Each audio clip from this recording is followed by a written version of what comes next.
여러분 안녕하십니까. 문학법정 11번째 시간 시작하도록 하겠습니다.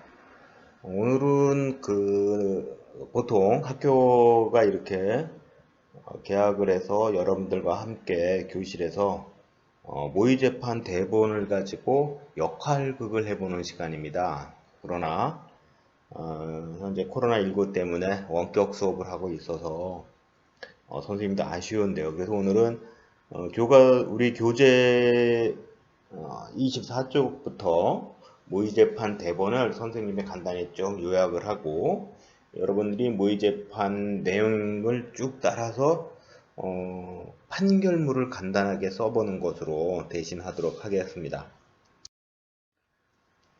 오늘 수업도 마찬가지로 강의용 PPT 자료는 선생님이 작성을 했고요. 여러분들은 PDF 학습지를 출력해서 24쪽부터 따라서 진행하면 될 것 같습니다.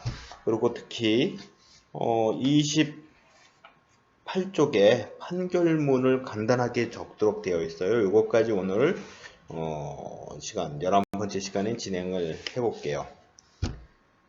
먼저 지난 시간에 했던 내용 한번 볼까요? 자, 1번은 재판장이죠. 2번, 그러니까 재판장 좌우로 있는 분들은 누구죠?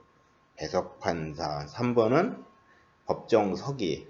법정에서 진술한 내용은 모두 기록하게 되어 있죠. 그리고 그 기록은 아주 중요한 사실관계를 확인하는 중요한 기록이 되죠.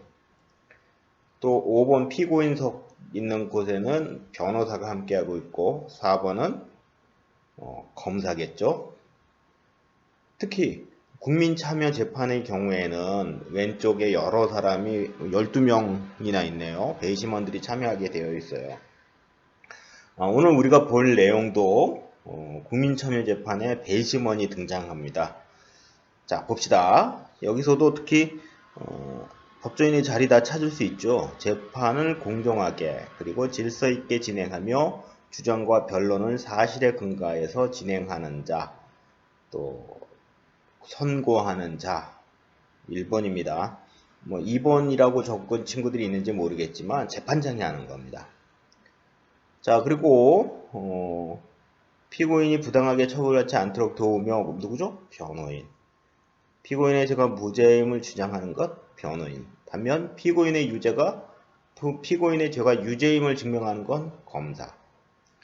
그래서 변호인의 자리는 5번이고요. 국가를 대신해서 이게 형사재판인 경우엔 국가가 피고인의 죄를 밝히고 죄형을 주장하고 기소장, 공소장을 쓰고 구형, 이 사람에게 몇 년형을 살게 해주세요 라고 판사에게 형벌을 구하는 자, 검사죠.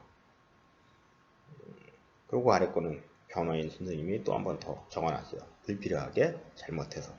자, 구체적으로 재판의 시작은 여러분들 교재 24쪽은 보통 이제 학교에서 진행할 때 쓰는 많은 원고들 중에 하나인데요. 재판은 사실은 검사, 판사, 변호사 그리고 피고인이 있어야 최소한 있어야 돼요. 방청객은 없어도 돼요.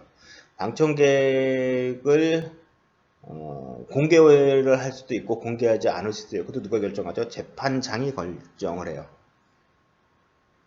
그래서 재판부는 검사, 변호인, 피고인 당연히 있어야겠죠. 물론 참석 안 할 수도 있지만 증인, 배심원, 방청객과 대심원은 없어도 될 것 같아요.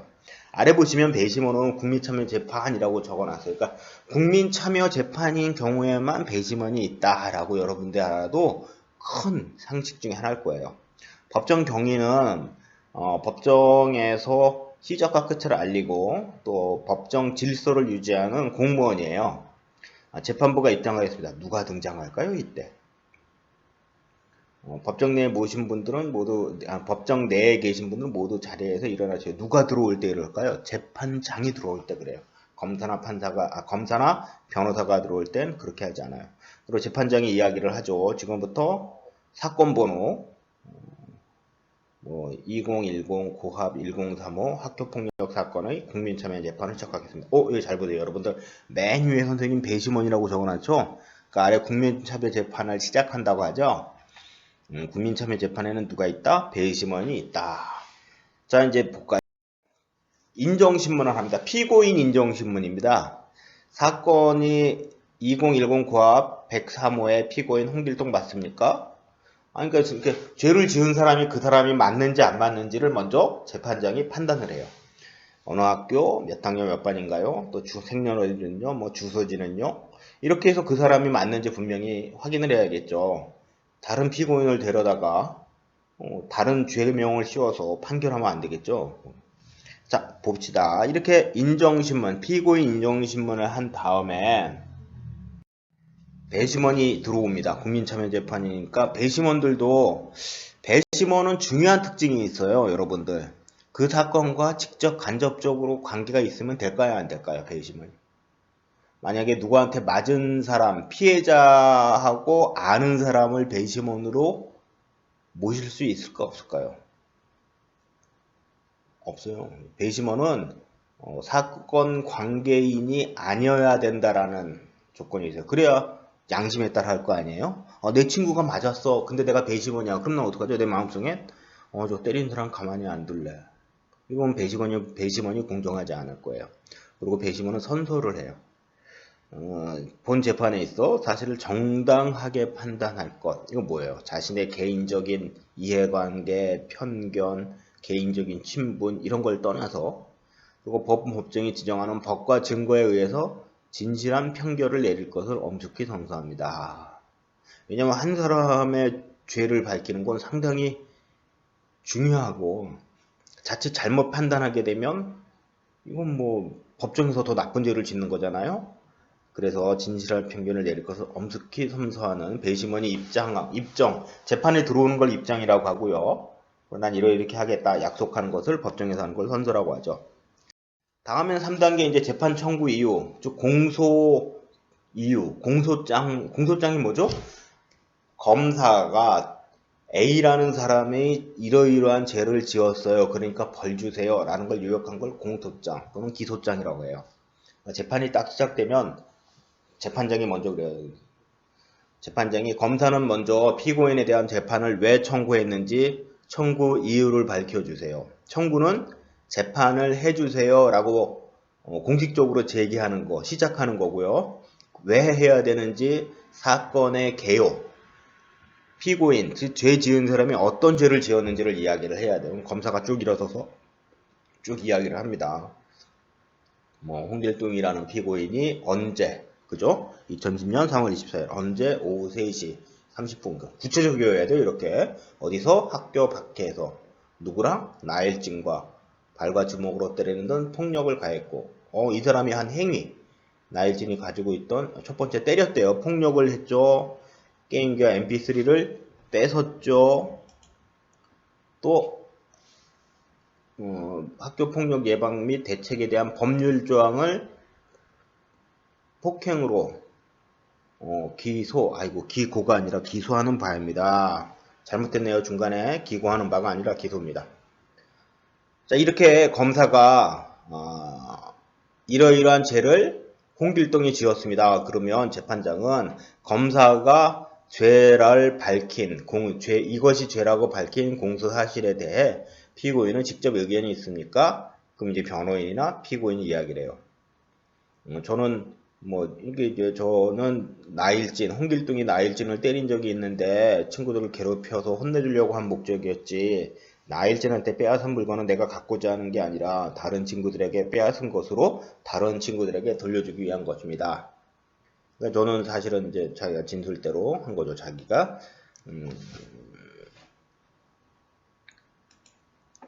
한 행위에 대해서 검사의 주장은 어떻게 하느냐. 증거가 있어요. 법정에서는 여러분들이 있잖아요. 특히 형사재판에서는 증거가 없으면 벌을 줄 수가 없어요. 증거를 아주 중요시해요. 볼까요? 그러면 증거조사를 실시하겠습니다. 이제 배석 판사, 재판장 옆에 있는 사람이 하는 거겠죠? 먼저 검사 측 증인 신청하시겠습니까? 그럼 이제 검사가 증인을 신청합니다. 또 변호인은 신청할 증인이 있으니까 그래서 보통 법정에서는 증인 신청 때부터 검사와 변호사, 판사가 합의를 해야 돼요. 동의를 해야 증인을 법정에 세울 수 있어요. 또 이 검사 측 증인신문, 검사 측에서 먼저 증인신문, 증인신문은 뭐냐면 증인에 대해서 물어보는 그 진실. 여기서 보시면 검사 중 배심 판사 1이 검사 측 증인신문을 시작하겠습니다. 나일진은 증인석으로 올라와 주세요. 증인 나일진은 홍길동으로부터 이제 폭력을 당한 친구거든요. 나일진이 방송국에서 이제 증인석으로 나오고 선서합니다. 선서하세요. 그러니까 나일진이 다음과 같이 선서합니다. 양심에 따라 숨김과 보탬이 없이 있는 그대로 사실 그대로 말하고 만일 거짓말이 있으면 위증의 벌을 받기로 하겠습니까? 법정에서 여러분들 있잖아요. 거짓말하면 어떻게 될까요? 위증죄라고 해서 벌을 받아요. 진실말을 말해야 돼요. 모르면 모른다고 해야 되지. 또 아는 척하면 해요. 증인은 증인석에 앉아주세요. 자, 이렇게 신문을 합니다. 뭐 우리 책에서도 여러 가지 이제 증인 신문을 하는데요. 뭐 피고인 증인은 나일진은 피고인으로부터 폭력을 당한 일이 있느냐, 몸싸움으로 인해서 어떤 피해를 보았느냐, 물건을 빌리게 했지만 피고인이 지나치게 간섭을 하지 않았다면 물건을 주인에게 돌려줄 의사가 있었느냐, 나일진아. 이렇게 쭉 밀어봐요. 이렇게 물어본 다음에 검사 측에 대한 질문을 쭉 하면 그것이 사실인지 아닌지 다시 한번 검증을 해야 될 거 아니에요. 그죠? 그럴 때 하는 변호인 측에서 이제 증인신문을 또 해요. 반대신문을. 이상으로 검사 측 증인을 마치고 변호인 측 증인신문이 있겠습니다. 변호인 측의 증인이 나오면 여러분 이게 이렇게 보시면 돼요. 그러니까 검사 측 증인 그럼 검사가 먼저 물어보죠. 그럼 검사 측 증인에 대한 반대 신문은 누가 하죠? 반대 질문은 변호인이 하는 거예요. 반대 신문은. 또 변호인이 증인을 내세워요. 변호인 증인에 대한 반대 신문은 누가 하겠죠? 검사가 하는 거예요. 그 내용을 듣고 재판장이 이건 증인으로 받아들인다, 받아들이지 않는다. 그 결과, 그 이제 증거에 따라서 죄가 있다 없다가 판결이 되겠죠. 자, 이렇게 뭐 친구와의 관계도 물어보고, 그래서 여기서는 이 변호인 측 증인 신문은 여러분들 그 26쪽에서부터 이제 쭉 시작이 되거든요. 그래서 한번 이 내용을 다 읽어봐야 돼요. 28쪽까지. 선생님은 중간중간에 어떤 게 증거조사고 그 흐름만 지금 설명을 해드리고 있어요. 다시 한번 얘기하면 증인 신문, 증인에 대한 물어보고 대답하는 신문은 검사 측 증인이 있고 변호사 측 증인이 있어요. 검사 측 증인에 대해서 검사가 먼저 물어보고 난 다음에 그 질문 내용에 대해서 반대로 누가 물어봐요? 반대로 참 거짓을 반대 신문하는 사람은 변호인이고 또 변호인 측 증인을 반대 신문하는 건 검사 측이고 그래서 증인이 나오면 검사나 변호인이 질문을 다 할 수 있고 재판장도 질문할 수도 있어요. 재판장도 궁금한 거. 법정 드라마를 보거나 그러면 여러분들이 쉽게 이해가 될 거예요. 자, 무엇을 하느냐면 이제 보죠. 변호인 측 증인에 대한 검사의 반대 신문하세요. 그래서 이렇게 뭐 맞은 적이 있느냐 뭐 이렇게 질문을 쭉 하겠죠. 그 다음에 피고인 신문. 이제 나일진을 때려온 홍길동에 대해서 질문을 하는 거예요. 마지막으로 뭐 이런 사실이 있느냐 없느냐 왜 그랬느냐 취미가 뭐냐 운동을 좋아한다 태권도가 2단이다. 왜 이런 질문을 했을까요 검사가? 이 친구가 태권도 유단자인데 사람을 때렸으면 더 문제겠죠, 그죠? 이 사람 봐라, 자기가 실력 행사, 자기가 무엇을 할 수 있으니까 그것을 무술을 배웠다고 그걸 누구한테 행사하는 건 폭력이란 말이에요. 이제 이런 쪽으로 몰아가는 거겠죠. 검사는 제가 있다라고. 그럼 이제 피고인에 대한 반대 신문은 누가 할까요? 여기서는 변호사가 해요. 그 변호인이 잘 보세요. 피고인은 왜 나일진을 때리게 되었나요? 그러니까 일진이가 힘이 약한 친구들에게 괴롭히는 걸 봤어요. 정의심이겠죠. 그래서 제가 대신 일진을 혼내줘야겠다고 생각했어요. 근데 정의심을 가지고 있었으나 폭력 행사를 했어요. 홍길동. 변호사님이 또 물어봐요. 나일진이 다른 친구들을 괴롭힌다는 것이 다른 친구들을 괴롭힌다고 했는데 그런 일이 자주 있었습니까? 그러니까 일진이가 원래 힘이 있어서 평소에 저희 반 다른 친구들을 자주 때리고 어떻게 했어요. 이렇게 얘기했겠죠. 자, 이렇게 쭉 흐름에 따라서 지금 피고인 신문까지 마치면 검사가 최종 진술을 해요. 그러니까 구형을 하는 거죠. 여기 내가 검사가 어떻게 하는지 볼까요? 한번. 재판장이 더 이상 증인이 없으면 최종 의견 진술을 하겠다. 검사 최고 의견 진술하세요. 그러니까 피고인은 검사가 다음과 같이 하네요. 한번 읽어볼까요? 피고인은 같은 반 친구인 나일진에게 폭력을 행사해 전치 2주의 신체적 정신적 피해를 입혔습니다. 죄를 지었어요. 그죠? 나일진이 그동안 친구들에게 폭력을 행사했다고는 하지만 그것이 이 사건과 분명 별개입니다. 폭력에 폭력으로 맞선 피고인의 행위는 홍길동 행위는 명백한 학교 폭력에 해당되므로 피고인은 유죄입니다. 따라서 10일간의 학교 출석 정지, 이게 구형하는 거예요. 벌을 주세요. 사회봉사하는 벌을 주세요. 라고 한 거죠. 그 다음에 이제 변호인 최종 변론을 해요. 변호인 마지막으로 의견을 진술하세요. 그럼 변호인이 홍길동이 이러이러해서 이랬는데 이게 죄값을 적게 주세요. 죄값을. 그러니까 피고인은 홍길동은 평소 나일진에게 피해를 당하는 다른 친구들을 도와주고 정의롭죠? 나일진에게 빼앗긴 물건을 친구들에게 되돌려주려고 정의롭죠? 그렇게 정의로운 과정에서 어쩔 수 없이 폭력을 행사한 겁니다. 변론하는 거예요. 이렇게. 피고인의 행위는 자신에게 특별한 이득을 취하고자 한 것이 아니라 정의를 실현하고자 한 의미에서 나온 것이므로 피고인은 무죄가 분명합니다. 그리고 피고인이 마지막으로 하고 싶은 말 해요. 피고인은 마지막 하고 싶은 말 하세요. 그러면 이러이러해서 이러했습니다. 미안한 마음이 듭니다. 그리고 자리에 앉아요. 그죠? 자, 하면 그냥 배심원들이 판결을 해요. 죄가 있다 없다, 죄가 무겁다 가볍다 이렇게 이야기를 하고 유무죄 판결을 한 다음에 재판장이 선고를 하면 됩니다. 여러분 어떤 판결을 내릴 것 같아요? 홍길동 죄를 지었지만 그 죄를 벌 줘야 될까요?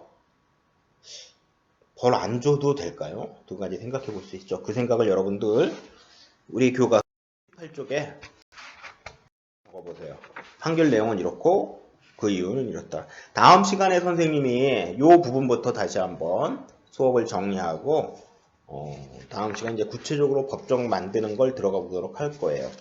저희가 사실은 이게 15시간, 17시간인데 지금 15시간으로 해서 빨리빨리 한번 진행해보고 또 함께 하지 못해서 좀 아쉬움이 있지만 여러분들 잘 따라와 주시면 다음 시간에는 그래서 30페이지 문학법정 만들기를 하겠습니다. 중간중간에 비어있는데요. 그건 선생님이 넘어가도록 할게요. 짧은 시간 여러분들이 스스로 하기에는 다소 부족할 수 있기 때문에 넘어가도록 하겠습니다. 질문은 여러분들 이메일로 보내주시거나 질문방에 올려주시면 됩니다. 여러분 감사합니다. 다음 시간 바로 이어서 6교시도 함께 해주시기 바랍니다. 감사합니다.